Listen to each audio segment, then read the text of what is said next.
Well, hey everybody, this is Steve, 1000-Year Home. So here on this homestead, I'm building off-grid. So I appeal to off-grid folks. I'm homesteading. I'm doing restorative agriculture. But right now, I'm taking two small Conexes, 40 foot by 8, and I'm converting them into a Spanish mission home. So the goal is, while I'm doing this construction, is every decision I make, I'm trying to build this house so it will last 1,000 years. So if you like well-built, bulletproof, floodproof, fireproof houses, then this channel's for you. It is just a solo builder. I'm just myself. I'm spending my own money. It is my own money. I'm not, using bank money, and I got a lot of contractors whirling around here. And I think I'm doing a pretty darn good job. So this is about month 10 for me. I've got both Conexes in place. I've cut all the doors and windows in. I've got the rough cedar in. What you're looking at right now in here is the bedroom ensuite. So it's going to be an office over there. And then on the other side, let me rotate. Over here will be the bathroom. And then lastly, that'll be the master bedroom. All right, so I'll end up cutting doors into the master suite so I can step out through these French doors, as well as I can continue to open up the ends. So what is making this a 1,000-year home besides my blood, sweat, and tears? And even though it's early in the year, Texas is bipolar, extremes. So last year I had droughts and over 100, and this year I've got floods and 90 and 100% humidity right now. It's been raining for the last week or so. But I'm in here, I'm still working, I'm close to the drywall. I got in all the electrical. I got in all the cedar. A lot of the cedar are cut by hand, so foresting right around here. So we know cedar will last 1,000 years. So I'm hoping to get these bays done. So what I'm doing today is I'm continuing with putting in the rafter ties, which you see those boards that are on top of the rafters. So those are going to give shape and form to the roof. So when I do a poured concrete roof, and in these Conexes, it kind of has a little arch. So I'll pour concrete on that roof, and then I'll have a patio on the top. In addition, I'm going to be collecting my own water, so I want to collect as much as I can from the flat roofs. And those will all, the water will exit from the rooftop there down to my filtration system. But today, I'm continuing on with this bay, which is between this post and that post and the start of the bathroom. And so I'm going to continue to put rafter ties in there. And the rafter ties are to give shape and form to the ceiling when I put the weight of the concrete on, as well as a surface for me to nail, or actually screw in, hopefully 5/8 inch drywall. If that stuff's too heavy, then I'll go down to 1/2 inch. Since I'm going to be wrapping this thing in hyper adobe and concrete, it doesn't really matter how thick the drywall's there. This is going to be a sweet little quiet place. So let me go ahead and do a little bit of work while I bring in some boards. So this foil, if you watched my episode from yesterday, oh my gosh, it just pushes back every step of the way. Every step of the way. And it's very hard for me to get boards down here. So as I said yesterday, this was a mistake for me to believe, oh, I can push these all the way down. Well, I can, but in the heat and humidity and all of that, this is very hard. So I have 2 more boards to put into this base so that I can nail my drywall up, one there and one there, and then I'll turn all these and get them into order. So that's what I'm working on today. Alrighty, let's see if I can scooch these boards into place. I'll tell you, yesterday I ended the day and I had a little tear. Let's try today.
So I pushed that one board in flat. It's okay. I'm going to shim it up, and you know, these aren't even 4 foot apart.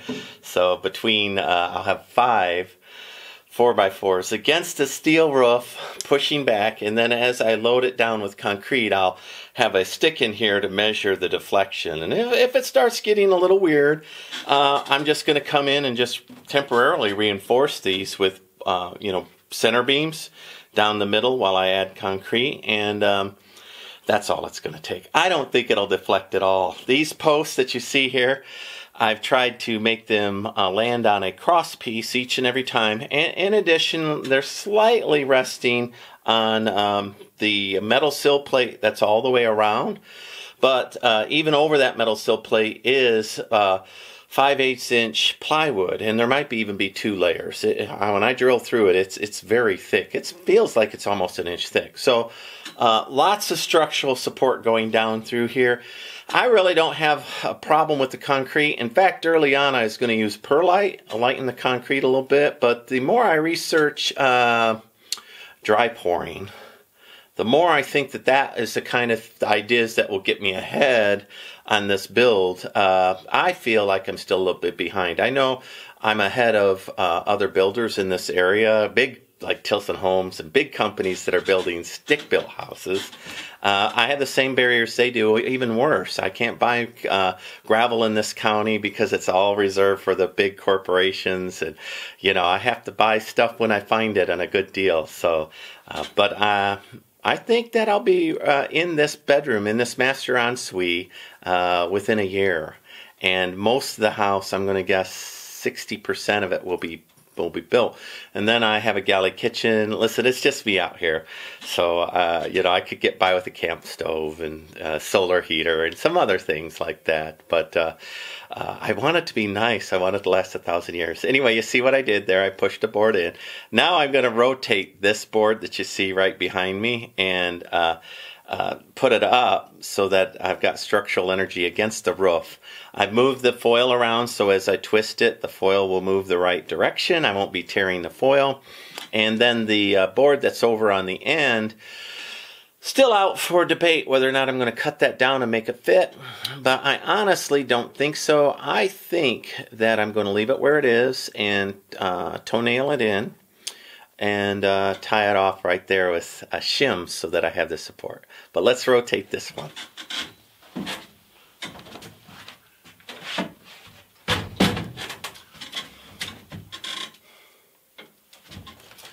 All right.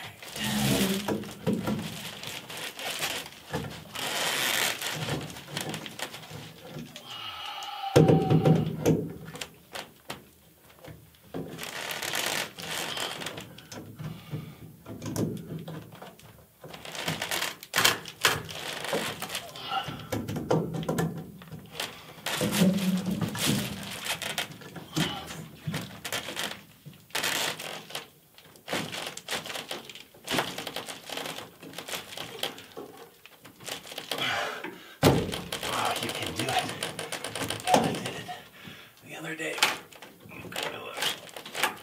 Right now. Ah, yeah. All right.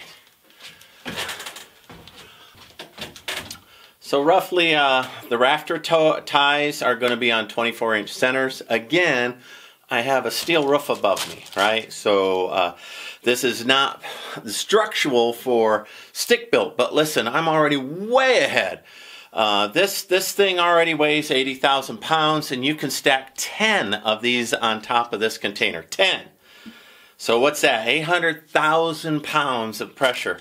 Now that's not right on that metal, but I'm telling you, I'm working with a very, you know, the entire shipping container acts like a hurricane clip for it, right? Because these are hurricane proof.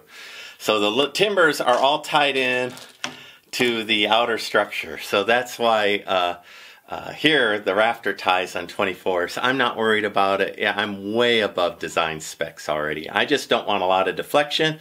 And if there is, I'll go ahead and I'll put a center post in while I cure the cement. Once it's cured, I'll take the center post out. It's as simple as that. But I do want, when I put in drywall, I want to be able to hit these studs, so I'll put tape on where they end up. And I'm trying to put them reasonably on 24-inch centers. They do overlap a little bit. I'm going to screw them together for rigidity's sake, so I don't mind this slight overlap. Doing a lot of good things in here, so a lot of subtle things you're not noticing. And then this one, I'm going to go ahead and just shim it up on the corner, but there's a L bracket in there that's already super strong, so I'm not very much worried there. I might slide that out and tape that seam up too before I wedge that all the way in. These are already taped. I might need that one. I messed up. I'll have to retape that one. All right, let's bring down another board. I almost wish I had built these bays as I went, rather than filling them all in now after the fact, because this is really hard work to push these all down.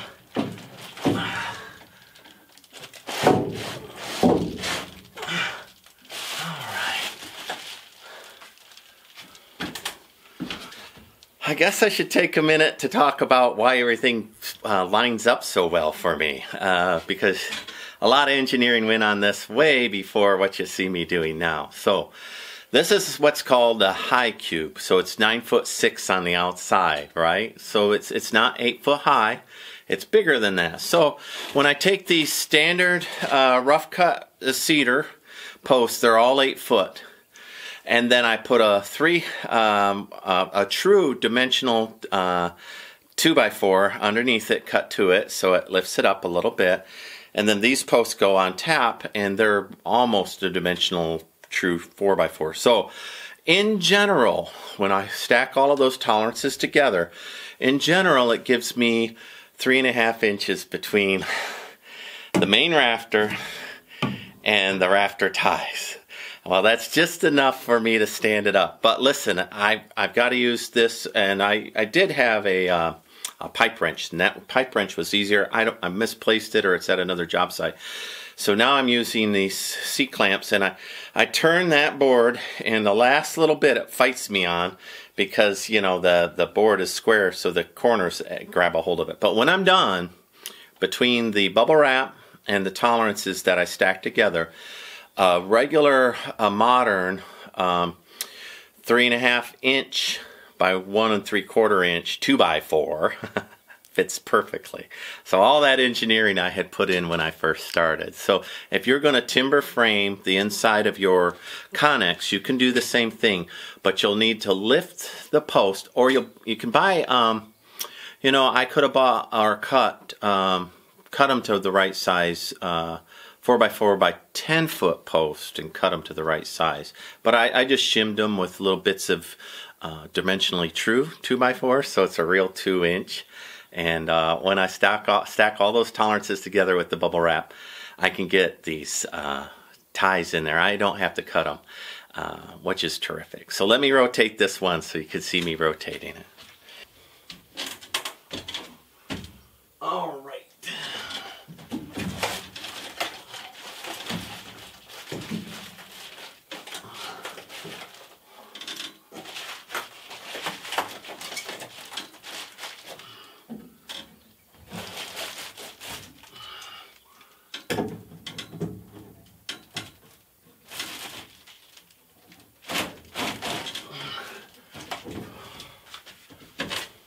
So what you can't see, and I can see, is it's split the foil wrap that I've already taped. It's split it down there. So I'm gonna bend it down again, move the foil a little bit, rotate it so that the foil is where I want it to be.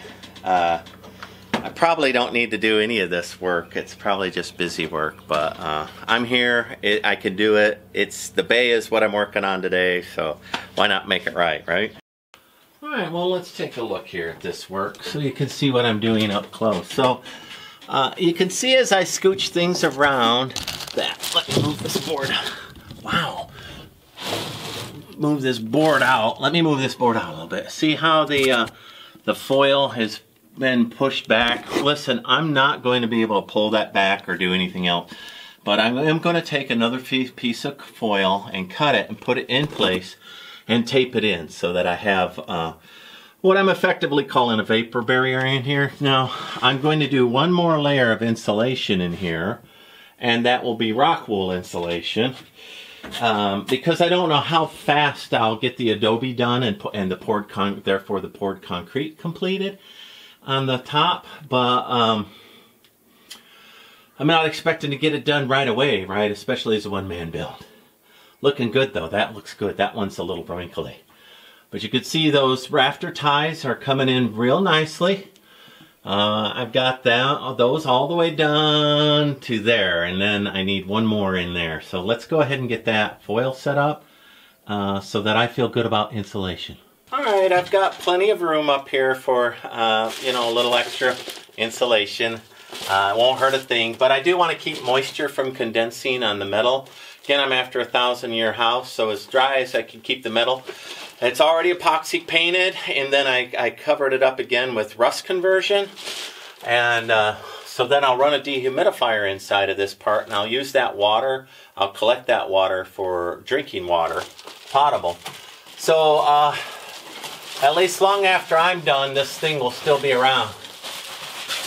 I'm hoping it'll last 1,000 years, and so I'm taking my time to do everything right. Nothing's good enough. I do everything right. So far, I haven't done anything where I've gone, ah, that's good enough. I've actually done everything right.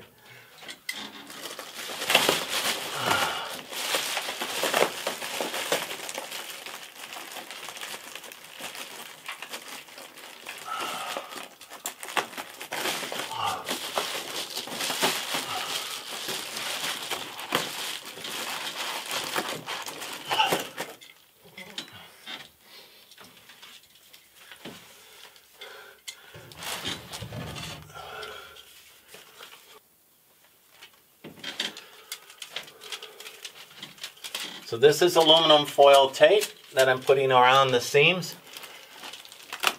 Again, just a little vapor barrier. And I've measured this, and this will give up to a 60-degree temperature difference between the outside of the container, which can be up to 150, 160, and the inside, which then would be, well, you know, 80 or 90. Well, but I can at least heat and cool it. If it was just the bare metal outside, I wouldn't be able to keep up. There's not a, I would have to buy an oversized air conditioning unit, and then it'd be condensing on the inside and rusty. So the purpose of this is to keep the moisture away, and there's enough temperature differential between the foil and the other side that it keeps it dry. All right. All right. Push this little furring strip in here. Okay. I'm going to go ahead while I'm here and do a little bend and find the gap. Right there it is. There's little waves in the roof, so I want to run my fan conduit right through that so that when I twist the board it won't be on the conduit. So I'm going to go ahead and run that piece of conduit to about the middle here so I can put my fan right here. Alright, Internet, so I'm still working on the bay, and this bay that I'm in will have the ceiling fan, and the bay actually has a couple of doors coming into it, so it enters in a little bit. So I'm going to set it up so that the ceiling fan box is right on that rafter tie, and I'm going to run the conduit, and I'm going to attach the box right now to kind of give a little rigidity there, but just one screw, maybe not all the way in, so just in case I have to do something. So I'll be a few minutes while I do that. I'm going to do some bends, and as I said before, there's corrugation on the roof to give it strength, and the conduit will run inside of the corrugation while the rafter toe ties will run over it. So it'll kind of hold the conduit in place as well. So. right, so I've got everything that I need to make that junction. I've got a 1/2-inch connector, so I'll be putting that together. I've got a piece of 4-foot conduit. I'll be cutting it down. I need 3 foot 6 inches. And then lastly, I have the ceiling fan box already in place, so I'll go ahead and just, like I say, tie that into that rafter toe, and then a pipe cutter. So I'm going to go ahead and do all those things and just get that roughed in before I put the rest of the boards in place. So that's actually exactly right. I thought I'd have to knock it into place, and turned out I've got it into place. So let me go ahead and just wire this thing up. So one problem that I have is there still must be shortages, because I'm having a hard time finding 5/8 inch drywall. So 1/2 inch is everywhere. So I need to make a decision on this can if I'm going to suspend it for 5/8 drywall or 1/2 inch. So I think that I'm going to go with 1/2 inch, because I can always put a ring on there, right? But if it's sticking out too far, then it'll make the ceiling look weird. So I'll measure it for a 1/2 inch, with the hopes that if I do get 5/8, I can put a little ring in there. If not, and I get 1/2 inch, it'll be exactly right. So it'll stick down a 1/2 inch from the board. So naturally, I want the ceiling fan balanced right in the middle of this bay and in the middle of the Conex itself. So when I open up all the doors, and you can see all the way down this master suite, through the Jack and Jill bathroom, into the office, I want everything to be lined up. I don't want weird things happening to the ceiling. So taking my time to make sure that you know, this is exactly where it needs to be. And then I'm going to check it from end to end to make sure that I have the same amount. Now I can still scooch this around a little bit, because I haven't toe-nailed the rafter tie in. And I keep saying toe-nail. Obviously I'm going to screw them in. And then I'll put blocking pieces in to stiffen them, right? Alright, that's 44 exactly.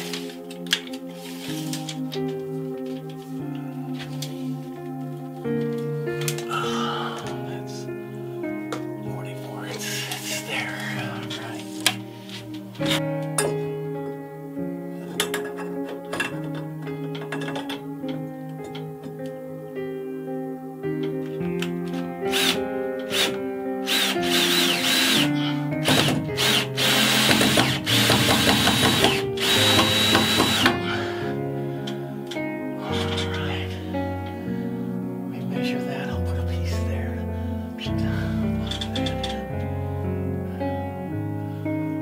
I'm going to make sure I stiffen that enough that the ceiling fan doesn't jiggle, make a lot of noise. So this part is going to be stiffened a little bit.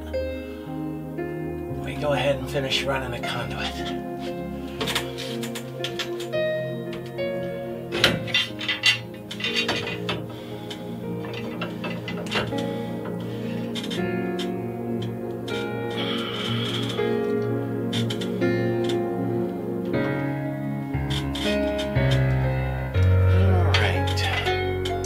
I put a little bend in it, and I see I'm off a little bit, so I'm just going to cut the end off that's wrong, and I'll size it in from there.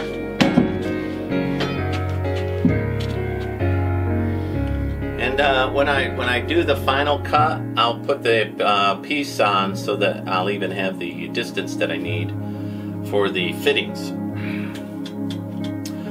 Listen, I'm not an electric apprentice or anything like that. During when I was a kid, during the summers, I did some electrical work with some of the electricians in town.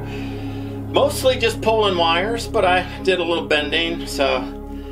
But I am just your average do-it-yourself homeowner on this. All right, let's fix that all up.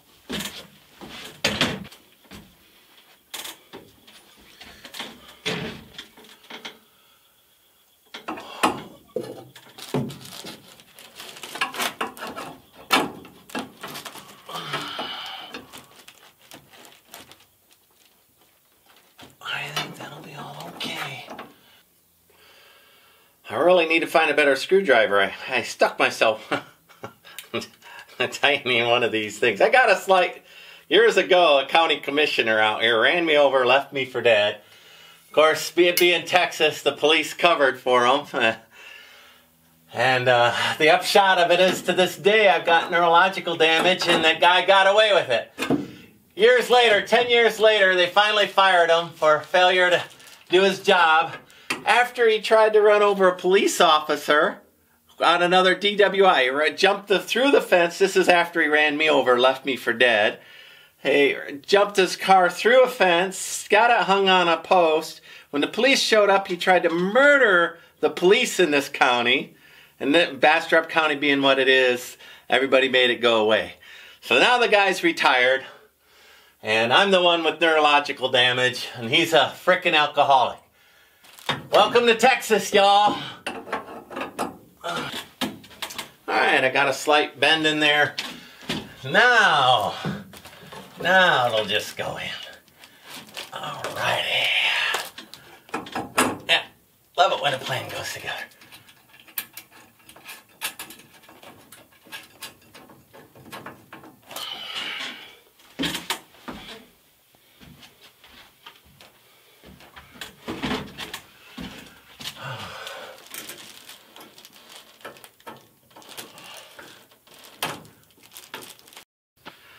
All right, another big storm's coming up, so I don't know what time it is, 7, 8 o'clock, I guess. But it's getting too dark for me to video in there. I've got one more board to put in on that end, and then to reinforce the ceiling fan box.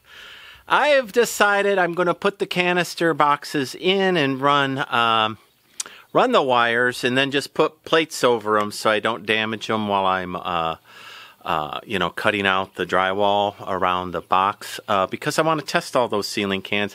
The box that they came in, they're thin pack, but it was obviously a customer return. And so I've decided, let's test everything in that section. Rather than drywall it all, put the cans in, and then get all done and find out I have to tear all that out.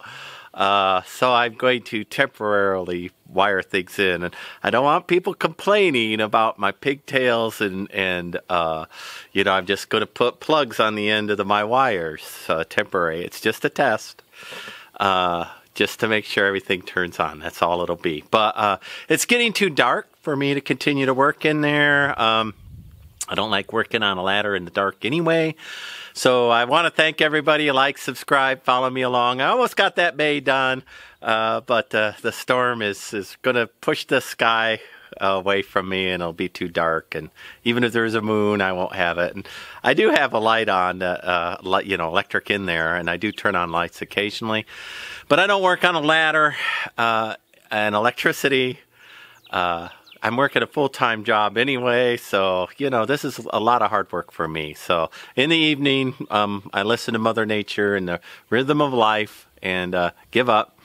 But like, subscribe, follow me along. If homesteading's your bag, if building your own house is a dream, listen, this is my retirement home, so you don't have to be a young person to do this, right? And I'm not old yet, but half century rather. So, north of that already. So you too can build a house, and I encourage the young people to do it themselves. I will probably build this whole house in Santa Fe Mission style for maybe underneath $100,000, not including land cost and my tractor and some other stuff. So you can't touch that high quality of a house for that. I'm telling you, people, and I'll get it done before a contracting company will get it done.